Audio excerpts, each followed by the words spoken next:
I was actually going to shut our doors, but we almost bankrupted Rebel Nell early on because we were going above and beyond. We were not in a place where we could support not only the business, but all of the supportive resources. So I'm also like chief salesperson. I was spending zero amount of time growing the business. I'm not trained in it. The highs are so high and the lows are gut-wrenchingly low. And it was the team that came together and they said, Amy, no, like the world needs more of this. Amy Peterson is the CEO and co-founder of Rebel Nell, a Detroit-based social enterprise that has employed over 45 women transitioning out of shelter living since 2013.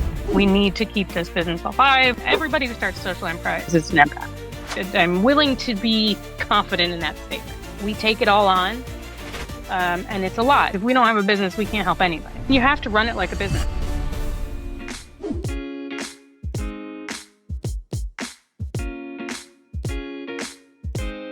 Welcome to the Purpose Profit Shift, where real stories about bold shifts illuminate how we can create a new economy. I'm your host, Rachel Bernier-Green, social entrepreneur, activist, and founder of EJ Consortium, a finance consulting firm designed to help purposeful businesses change the world.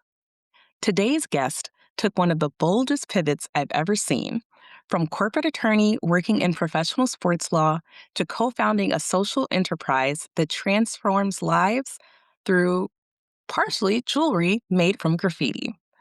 Amy Peterson is the CEO and co-founder of Rebel Nell, a Detroit-based company that has employed over 45 women transitioning out of shelter living since 2013.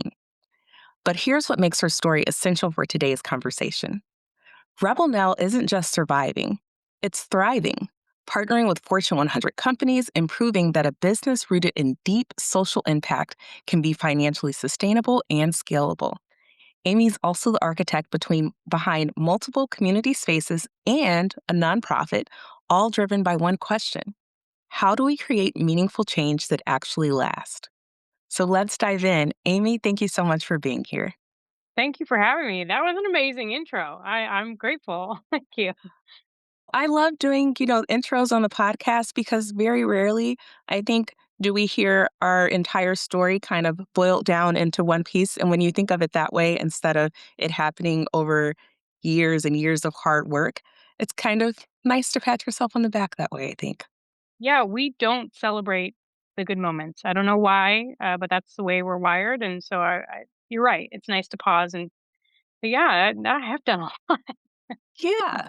And it is pretty cool from the outsider's perspective. So to get started, can you take me back to the moment when you were in your previous career and kind of what led you to found or to co-found Rebel Nell? Yeah, and it's so funny. I mean, and I just gave a talk last week where, if you had told 14-year-old me that this is what I would be known for, this is what I would be talking about, there's no way she would have believed you because she was on a completely other journey. She was going to be the first female general manager of a Major League Baseball team. I was like laser focused on doing that. Went to college, went to business school, went to law school solely to have like that well-rounded brain to go on what I called at the time, the no girls allowed side of baseball. Mm-hmm. And to make the story as short as possible, I applied to work for every team, got rejected from almost every team. Um, I had so many people tell me I couldn't do it. It was just crazy. But ultimately, after 3 rejection letters, I got an opportunity to come be an intern for the Detroit Tigers in 2007. And I'm forever grateful because that's what brought me to Detroit. And I spent 11 years with the organization, climbing my way up to ultimately being an associate counsel for them. And I got to learn a lot. I got to experience a lot. But it certainly was challenging being a woman in Yeah. that industry, without going into like too much detail. But at the time, also, I was living next door to a well-known shelter in Detroit. Detroit was also in the midst of the nation's largest municipal bankruptcy that the country Mm-hmm. had ever witnessed, and we could feel it. Like as a resident of Detroit, like you could see it, you could sense it. It was just in the air. The resources that were available to my neighbors who were living in the shelter were visibly disappearing. And so Yeah. all of this mixed together, um, getting to know these women and hearing their stories and also connecting it to being a woman in the sports industry. I was like, that I'm going to start a company that's dedicated to employing and then focusing on women and uplifting them. What would that look like? I had no idea what I'm doing. I think sometimes 13 years later, I still don't really know what I'm doing, but you build the plane as you go. But that's like a really long answer. I'm so sorry to get to like how the idea for Rebel Nell came to be was like a series of life events, like Oh, so many we other love really entrepreneurs. long answers over here. That's why you're here. And Oh, I yes. also, it's very cool that, working in sports, that you'd had this lifelong dream that you'd worked toward and then kind of had a, a point where, that dream had been fulfilled in a certain sense and that now you had a new dream. So I'm curious, were you familiar with social enterprises or things, or did you just know that No, there was a problem that you were trying to solve? I had zero idea what a social enterprise was. In fact, it wasn't until it was 2 years into running Rebel Now that an organization from California was in Detroit just doing a tour, and we were on the tour of businesses to visit. And the organization was called Retta, and they're very familiar with social enterprises. They're incredible. I'm so grateful for that. But they were the ones who came in and said, "Wow, this is one hell of a social enterprise you have here." And I was like, "That sounds really cool." So they really they put the light on exactly what we were doing. There weren't other businesses in Detroit, at least to my knowledge. I don't like saying that like we were the first. It's just that I just don't know. That in Detroit they were doing Right. this model where you're trying to be profitable but also impactful, putting people and profit at the same level of importance. Throw in the sustainability piece.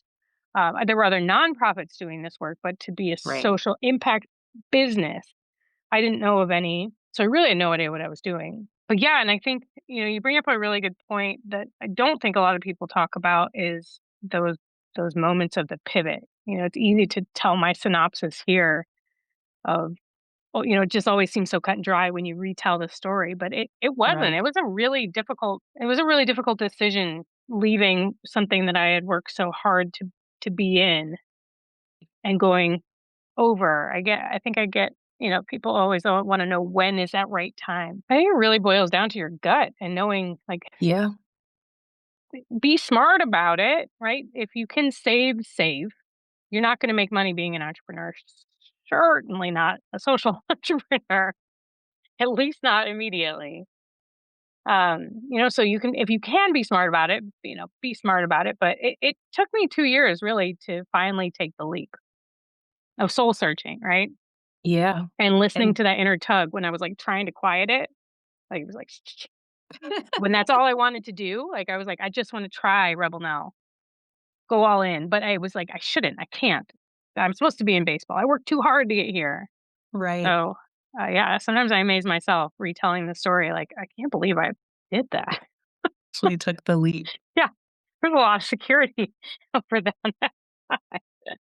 Yeah. Now, you mentioned that you were living next to this shelter, this well-known Mhm. shelter in Detroit, and so is that where you first encountered the women who would become the founding employees at Rebel now, Yes. just in So the the neighborhood, day to day? Yeah, the shelter was called COTS and still there, and it's an incredible organization. And I would come home from the games. Like, I worked 24/7 in baseball. Like, you worked constantly, and I would come home. I had a dog at the time, and I would walk my dog, just chit-chatting with the residents, got to know them. They were my friends. I would see them on a daily. And so you get to know their stories, Yeah. understand their situations. And that really was it was more the neighborly learning and listening is what ultimately led to Rebel Now. Isn't that crazy how powerful community and listening can be? Oh, I wish we did more of it instead of judging. That's Yeah. Look at where we are today as a society because of that. Without we just judge people based on a soundbite, based on a snippet, based on a photo, and I wish we took the time to hear the whole stories behind everything. Right? Like, I think that would help us. We'd be better. We'd be more empathic. Yeah. And even, just getting to know your neighbors is something that we some of us take for granted because decades ago that was the norm. You knew your Right. neighbors and their families, and now there are so many people around me that um don't know their next door neighbor's name. Like they can't go next door and borrow a cup of sugar if they needed to. And so, Yes, yeah, it just seems like culturally it's something that we've lost that um, it's not maybe easy to cultivate, but so worth it. absolutely. And or we'll get on next door and like slam that neighbor even though you've never even met them, right? Yeah, The social media, the ultimate the blessing and chaos that is curse. next door. Right, right. Not even to go that we're not going to open that Pandora's box, but yes, the power of community and conversation is something I'm passionate about. And so that kind of brings up this next idea for me because you've talked about how you weren't really familiar with the idea of a social enterprise and you didn't know other people doing that type of work. You just knew nonprofits. And I think there's another kind of pervasive myth in our culture that you have to choose between having a profitable business or creating social or environmental impact. But you're a serial founder and you have a for profit and you have nonprofit ventures under your belt. So, kind of what made you decide that Rebel Nell was going to be a for profit organization? And how have you made that determination as you've built other ventures after that? That is a phenomenal question. I don't know necessarily if I have like the best answer for Rebel Nell particularly because that was the first one. I was just kind of fascinated idea. I had been on at this point at least a couple boards and I knew, how nonprofits worked and uh, there's a lot of frustration Yeah. in the nonprofit space. It's slow. It's dependent on a lot of them are grants. The system is evolving, right, and switching. But at the time, right, they were really heavily grant focused. People weren't really thinking outside the box about how to provide income or making them sustainable. And I think that coupled with this new idea of um, social enterprises, even though I didn't know what it was, we were calling them in this. It's an L3C. Rebel Nell is still an Okay. L3C, a limited low Sure. profit liability company. That was new in Michigan when I started the company, and I loved the concept of it. And that essentially it defines what a social enterprise is, right? It's Hmm. that you're putting your mission first. There's no real tax advantages to it other than it just helps you identify who you are in the business world. I wish there was more, and I think intentionally, or I think when they came out with the L3Cs, that was but it's been a slow moving. It But has. it's been really slow, but it Yeah. came out with a lot of gusto, and that was right when we started. And so I'm like, "Oh, great. I can have an advisory board, but I don't have to have a board. I can be very entrepreneurial. I can be nimble." And I also loved the concept of being sustainable. I love the idea of particularly, yes, as a business, and they're all hard in every Right. way, You're choosing shape, your or form. heart. Absolutely. Choosing your hard, and these are extra hard. But I love the idea of particularly even for the women we serve, like we're traditional nonprofits, like they get grants and then they distribute the grants. I love the idea that we also we're showing the women that we serve that like hard work and um, that it's not always just a handout, it's a hand up, right? It's Yeah. teaching that and that's built into our philosophy, right? So they understand what it's like to help grow a small business. They're learning that as they're with us. They're learning the art of the hustle and being able to Yes. pitch the product. So I loved all of that, like weaving together at the core of who we were. So yeah, I guess that's how it all came to be. And kind of building on that, one of the things that I found like really fascinating when I was researching Rebel Nell is that you have kind of built this comprehensive support system um, for the team. So it's not just a job, but you're teaching them about financial management and business education and life wellness and housing resources and legal aid. And all of that is just incredibly resource intensive.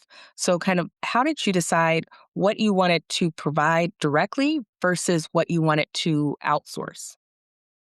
I think because we did too much at the beginning, and I wish we could do it all, but we almost bankrupted Rebel Nell early on because Mhm. we were going I don't want to say above and beyond. This is all well deserved for the women that we serve, but Right. we were not in a place where we could support not only the business, but all of the supportive resources.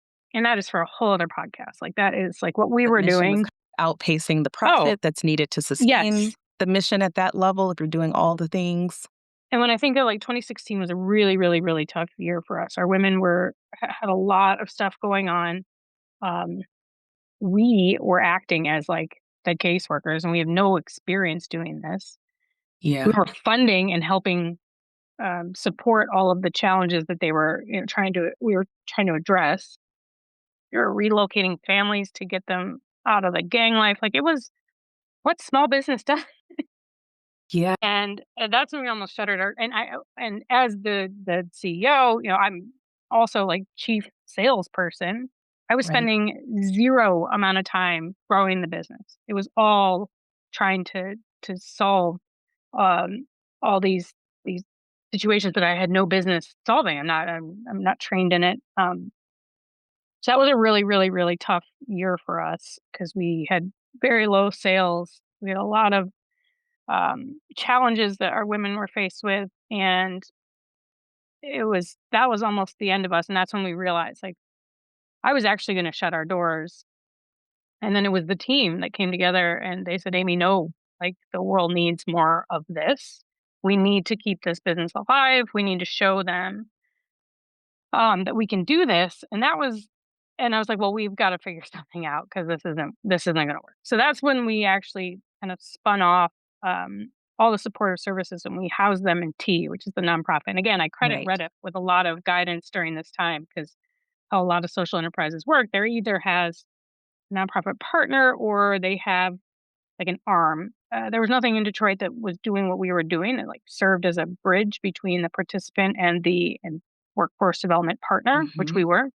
So we formed T in 2016, and that's where like all the resources went, and that was amazing. Like it really helped um, us be better and do Right. more. And because if we don't have a business, we can't help anybody.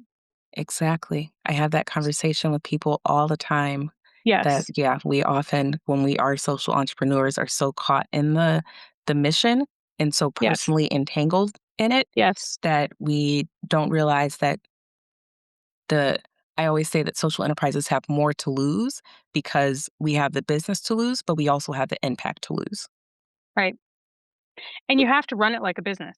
You really do. And I Absolutely. think, and I talk to now social enterprises that are just starting up, having 13 years of so many mistakes. That's the biggest one is you have to run it like a business, and you have to create a boundary Yes. um, to protect you because we are all everybody who starts social enterprise is an empath. I'm willing to be confident in that statement. I think you're correct. And we take it all on, and it's a lot. And so that's the first. If you can create one layer to kind of protect you, so you're not taking it all on, so you can focus on running it as a business. Yeah. And I like to think that oh my gosh, my brain. We are an understanding workplace, and we kind of have been able to define what that means. Where it's unique, it's different, it's not normal for most probably HR workplaces, but Yeah. we we're open and honest with each other. We know what's if you're willing to share with us, we can adapt our workplace environment to meet your needs. And that was an important step for us in 2016, like really shifting, or we would not be around today. And thank you for your vulnerability and sharing that because yeah, if there was something like one thing I could get across to people that I could like stand on the rooftops and bang a drum and yell, it's that you have to run social enterprises, that they are businesses They and that absolutely are. it's not a profit versus purpose. It is both. And that the business and the impact don't exist without the profit. Because I think that we are, especially people that tend to become social entrepreneurs, can think of profit as a dirty word because we think Right. of it There's as like just this like guilt very around it, which, extractive. And yes, it's not inherently extractive. right. And that I think is something that I feel passionately about shifting in the minds of social enterprises is like we feel guilty, and I think that that's the wrong way to do it. You can do both. Yeah. Very much so. Like one of the things that we preach is permanent profitability. And people always wonder, well, how can you be permanently profitable? And what we mean by that is that you are actually stacking some of your profits into reserves for your business so that when chaos ensues, because if there's one thing we can count on is that chaos will ensue Always. at some point, that you don't have to then sacrifice the impact because you're immediately destabilized because of the normal fluctuations in profit that any, business has. And um but yeah, I'm right there with you. If we could just get people to grab onto that and run with it, I think it would actually change the world. Yep. I think so. I agree with you. And you've talked about how this moment kind of almost broke you and that the team came together and said, "Hey, not now. We're going to pull together and this is too important to let go of." So, as you spun off from the nonprofit and started to rebuild and recommit yourself to saying, "Okay, Rebel Nell is going to continue moving forward." What did you put in place to avoid burnout when the stakes were Hmm. so high? Brr. I think I'm just now getting to a place where realizing that protecting my sanity is critical. Yeah. Um, and that's like 10 years past when that happened.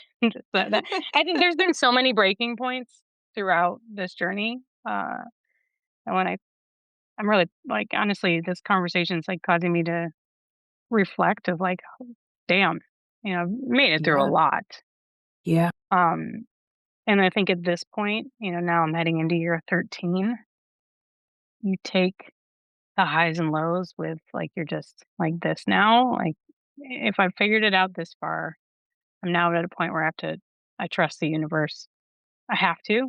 Because the highs are so high and the lows are gut wrenchingly low. Yeah. And I think if I knew that going into starting a business, I probably wouldn't have done it. I think that probably holds true for a lot of people. Yes, but it's also part of the journey. And I'm so grateful because I am such a better person now. It has advanced who I probably would be significantly. I'm probably getting there 10 years earlier than I would have if I had maybe stayed in my traditional role. Yeah. Um, and I'm really grateful. I like who I am now. I love She's a that. badass. She's a warrior. Yeah. I don't even know what your original question was. I'm so sorry, Rachel. Oh, questions are guides. It's not a quiz. I figure I am very much, we go where the conversation takes us because as you were saying that, it just sparked another idea in my head because, which is completely unrelated. But I often tell people I think in hyperlinks. And so one of the things you said sparked another hyperlink. And Yes. then, three hyperlinks later, I want to know, okay, so we talked about how you came to the idea of this uh, business and the purpose for the business. How did you land on the product? And can you tell for the listeners who haven't had the privilege of perusing your website as much as I have, can you tell them about the products that you offer? Yes. And yes, it's a wild, wild story. And our jewelry is made out of repurposed material.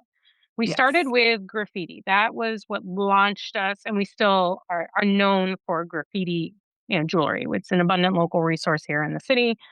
But then that um, notion of repurposing history, fallen material, stuff that would otherwise be Yes. discarded, has surpassed anything I could have ever imagined. Now we're kind of like the go-to for when something historic is being renovated or torn down, and there's a way for us to preserve it, connecting people, place, and purpose.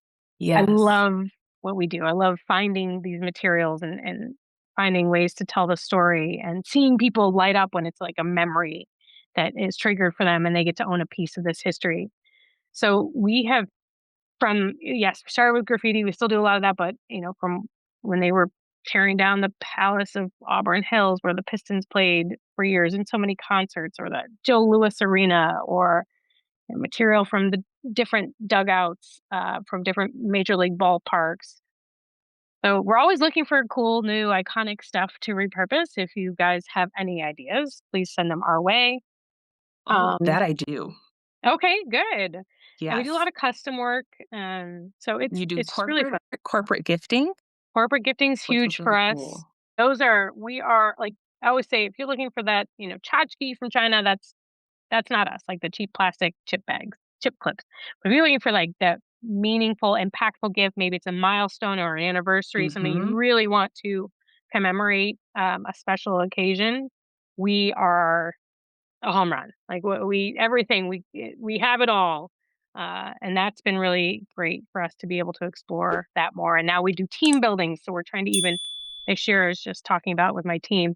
We're leaning into more on the experiential. We're good at preserving memories, so how do we work on creating them as well? So we're going to be doing a lot more experiences in our retail stores and in our manufacturing place where creating that community, and we've got and everybody needs to connect, so we're having like healing events, and we have a big international women's day coming up in March, and doing different all sorts of different events just to find ways to bring us together because we're so divided right now. I absolutely love that. It was, the, Joe Louis Arena, and seeing all of the jewelry and the, different items made, from the, uh, things that would otherwise have been disposed of. My eyes were just, like, lighting up as I was looking through the website because there's so much meaning and, so much memory packed into each of the items, because I hate giving people things that, um you know, tchotchkes that don't have any meaning and there's clutter up their houses, but to be able to Right. give people something that is like deeply meaningful, like the gifts that you guys are creating, I think is something that a lot of our customers that um, are interested in. It's going to be something a lot of our listeners are interested in, because people are always tracing, like, how do I get that really meaningful thing that like always calls to mind my company and an experience. So seeing you guys move more into these experiences, I can't wait to see how those work out for you. Thank you, I appreciate that. I love what I do. I'm ready for the world to know, so I'm grateful to you for helping to share more about Rebel Nell. Oh, of course. I'm glad that we, yeah, have been able to highlight it, and we'll have everything in the show notes so people can check out the site. And now, the thing that fascinated me to no end as I was looking into your story and getting ready for today is that you didn't stop with Rebel Nell, that you now co own the congregation, the rectory. We've already talked about how you spun off T, the nonprofit, and it doesn't look like mission creep. It looks like it was very intentional. So, kind of, what was the philosophy behind multiplying the ventures, and how do you think about the kind of overall portfolio impact on Detroit and other cities as you're expanding? Um, yes, I think there's part masochist, but I love this community, uh, and it's also just like where life has taken me. The line is Yeah, wildly, I don't know.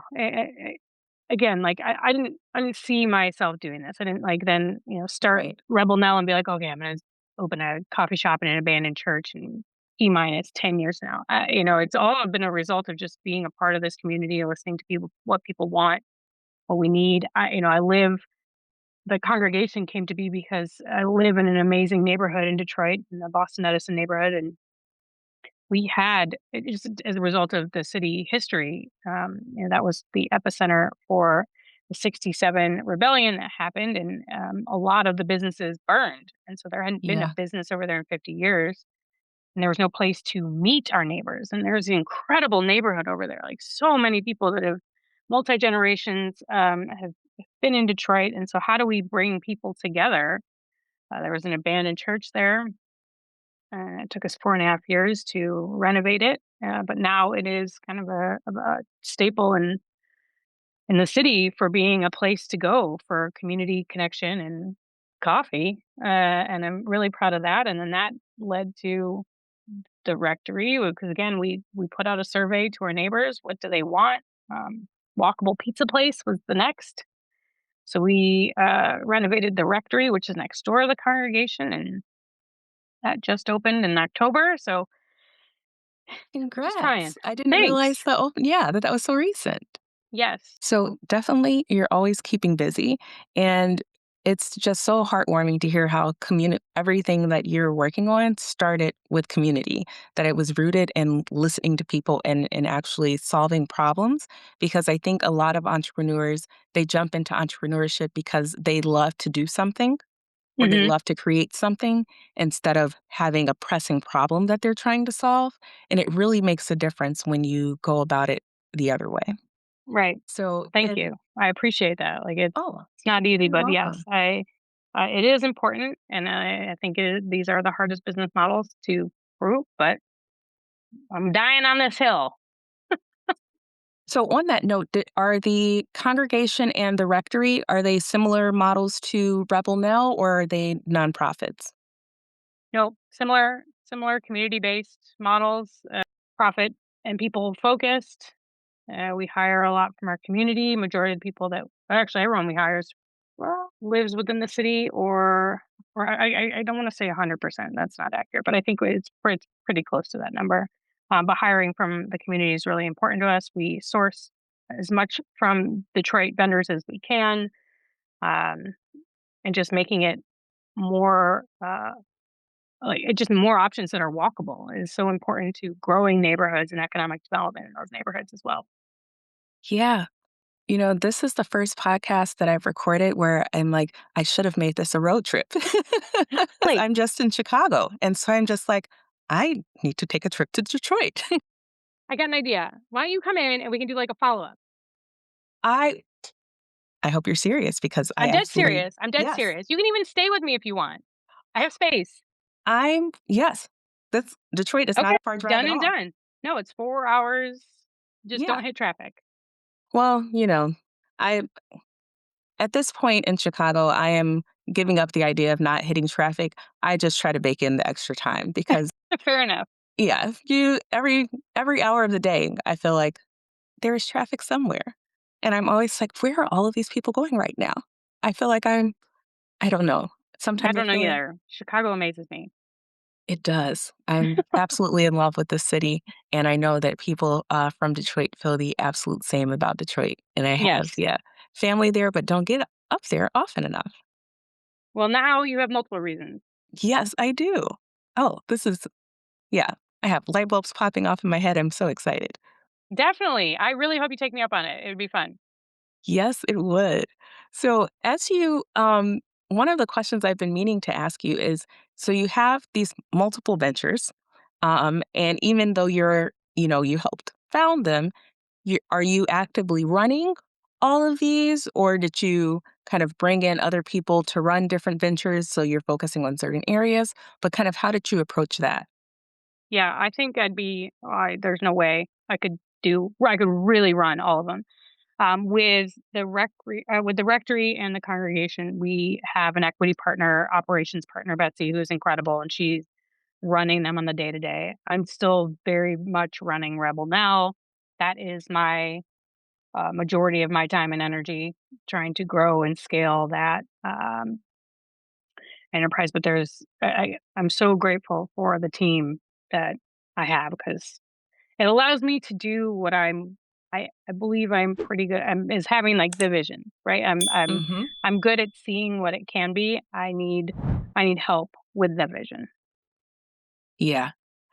And I think that that's an incredible point that I hope listeners take away is that often, especially when we're starting off, people have to wear all of the hats, but realizing that that's not a great long term strategy, like really honing in on kind of where do you add the most value and surrounding yourself with people that are experts in the areas where you're not will take you so much further.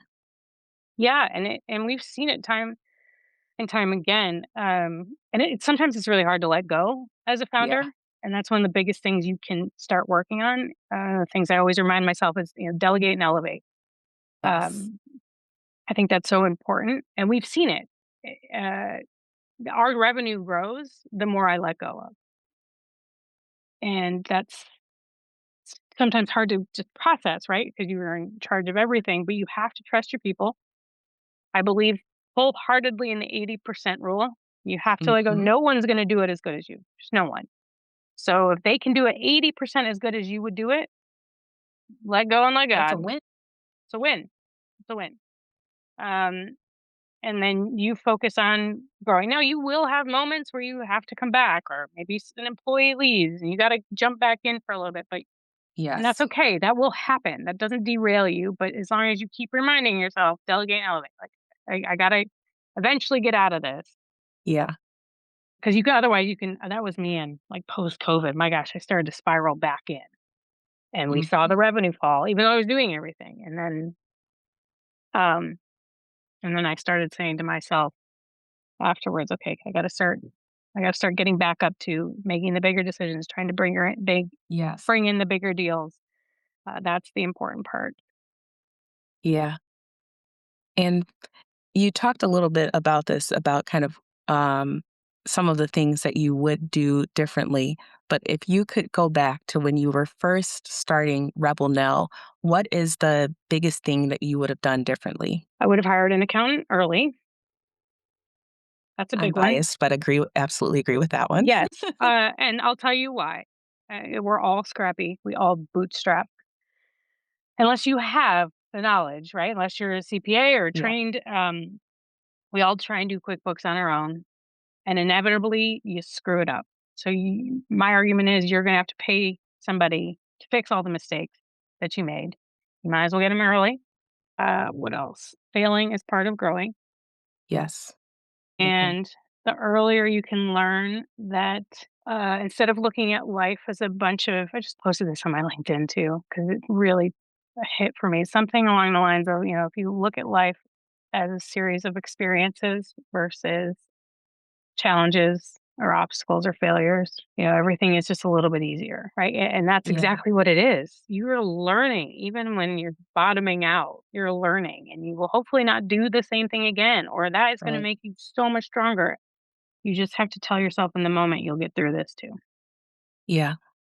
And that second point you made about failure being a part of learning and being a part of growth, that's one I think about all the time. And especially as the mother of a young child, I think if there's only one lesson that I impart to him, that I really hope that he gets that one.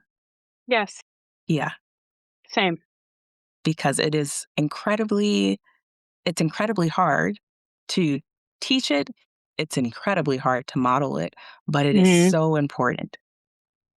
Because like you And said especially, earlier, that chaos will come.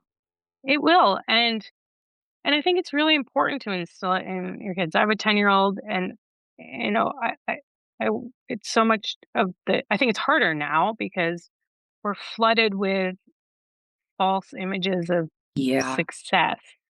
right. Um, and I do it too, and I'm like seeing other entrepreneurs and posting their. And you're like, oh man, we started at the same time. They're much further along. Blah blah blah. I mean, it's Yeah, all false. It's all a narrative you tell yourself in your head, and that is not fair. So right. I think that's the added extra challenge of the time that we live in now is just being, you see it, what you think is success is supposed to look like. Yeah. And speaking of that, how has your vision of what success looks like changed over the time since when you first started Rebel Now, and now more than a decade later? I still have big dreams. I still have a Yeah. lot of growth goals for Rebel now, but I think they are more tame than maybe they were 10 years ago. Um, Fixating on being a sustainable, profitable business is I think just from an energy standpoint, right? Like Yeah. versus like I still think we can do it. It's just a matter of kind of what the next year looks like and how much bandwidth I have. So that's part of it too is adjusting my expectation a little bit to adjust from where I am in life. right? And Yeah. I'm a mom of a 10-year-old. He needs my attention now, and that's important. And Yeah. I 100% you can do both. That's not what I'm saying. I'm choosing one or the other. No, not at all. Um, but it's where my energy wants to go, and Right. understanding that is important because that can change and that can be okay too.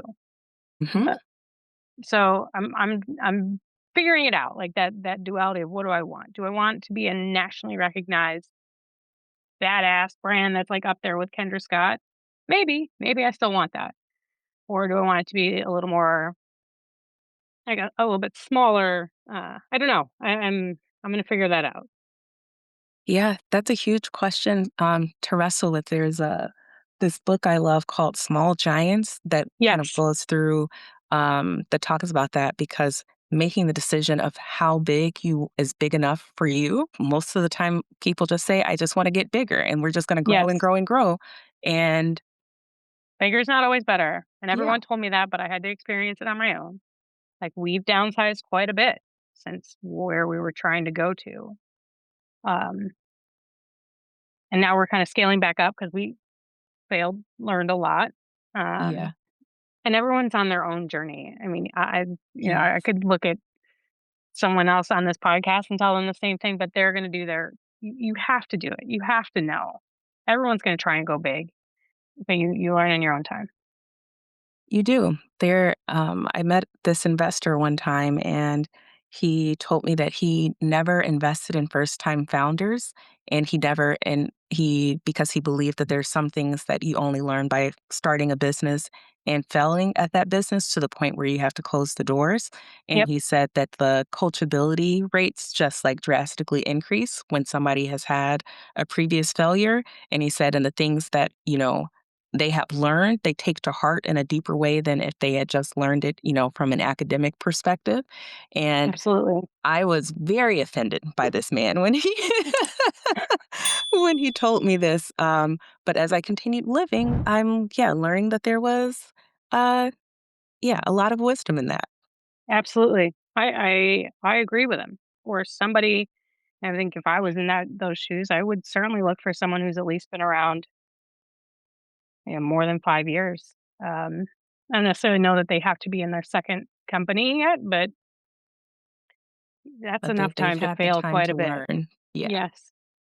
As we are kind of wrapping up, I would love to know, and you shared one of the myths about social enterprise that you wish that you could bust forever. Um, are there any others that come to mind that are just things that have been pervasive that you just would love to tell people that that's a false choice or not the case? I mean that so much of a social enterprise is education. People just don't Yes. understand it. And I think one of the myths is that like your dollar truly has incredible impact. And I know, we won't change Amazon. Amazon's not going away. We all use Yeah. Amazon. I'd see all these people like fighting Amazon. It's not going away. It has brought us convenience on a whole other level. But there are other opportunities out there to shop for gifts and impact small businesses. And I just encourage people to think a little bit outside the box when it comes to how they are spending their dollar. It Yeah. same goes with, I was talking to someone about this the other day. Like I would love incredibly handmade furniture in my house. Oh God, would I love it. I can't afford that. But yes, I have IKEA furniture for sure. But I'm really being thoughtful because I have one entrepreneur in mind that is makes these I'm saving for that particular table, right? Yeah. Like, and knowing that that is a goal of mine because I not only is the craftsmanship incredible, but I love the work, I love the mission, and I want to support them. Yeah. So, whatever that looks like in your life, there's somebody out there that can probably match your budget with whatever you're looking for. So, I just encourage people to educate themselves on social impacts and how far your Yeah. dollar goes Right. is truly, it's really amazing. Yeah. I am very big on tell people where we spend our dollars is essentially voting with our dollars. And Yes. that, yeah, being intentional. about where those dollars go. And I especially speak to clients about this, like with their supply chains, that being intentional about where you buy, that's also a choice to, in your business, choosing like where you bank, where your money sits. That's also a choice within your business. And that there are so many different opportunities to make decisions that further your values, that don't cost extra. Sometimes they may take a little more time. Sometimes they will cost extra, but like you can be intentional But about it. sometimes not. Smart And thinking. and I think, yes, there are sometimes it may cost a little more, but even from the corporate side of things, and one of the fascinating conversation, a lot of conversations we've had is like, I didn't know you could handle orders this size. That is Yeah. another myth, is that, oh, just because Oh, they're good one. small doesn't mean that they can do it. Try them. I Yes. guarantee we'll be faster. I maybe can't guarantee, but we will be on time. We'll be competitive. That's the other thing. Oh, you're going to Yeah. be so much more. No, we can offer bulk discounts just like most people. So I encourage people to try your local business, try the small business. And then the other Yeah. thing, and this is more just small business in general, is the number one thing communities want, is shoppable, walkable retail. Yes. Time and time again, you interview neighborhoods, that's what they want. Yet, small businesses are dying, right? And it's because we're seeing this too. Like, we have retail stores, we're meeting the demand, but yet people are reluctant to go. Or, I mean, again, going back to the Yeah. the Amazon makes convenience, 100%. But if there's ways that you can split or be a little more thoughtful, or maybe Yeah. do, say, commit to, okay, I'm gonna commit to a quarter of my shopping this year being small businesses, because Yeah. imagine when we're gone.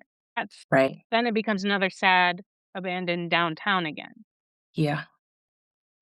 Yeah. Another sad abandoned downtown. Those are jobs that are lost. The impact is, yeah, it's a domino effect. Yeah. And when we think about that and kind of weigh the convenience of the juggernauts versus the world that we want to live in, Right. then sometimes we make different choices. Exactly. Exactly. Exactly. Everyone listening today, if Amy's story sparks something in you, here's how to connect. You can visit rebelnell.com. That's rebel, Nell.com, to explore their handcrafted jewelry and corporate gifting programs, which are perfect for companies who are ready to make their impact tangible. And if you're looking to bring Amy's insights to your organization, she speaks on topics from strategic impact, partnerships, sustainable leadership, and the art of reinvention. And if you're passionate about mentoring women breaking systemic cycles, check out the TEAT nonprofit. We'll drop all the links in the show notes. And Amy, thank you so much for proving that when purpose and profit move together, everybody wins. Thank you so much for having me. This was fun. Yes, it has been an absolute blast. And for all of our listeners, if this conversation resonated with you, here's what you can do. Subscribe to the Purpose Profit Shift wherever you listen to your podcast. We've got episodes dropping regularly with more visionary founders and change makers who are reshaping how business gets done. And if you found value in today's episode, leave us a rating and review. It helps other values driven leaders find us. Until next time, keep leading with intention, scaling responsibly, and building businesses that matter. I'm Rachel Bernier Green, and this is the Purpose Profit Shift.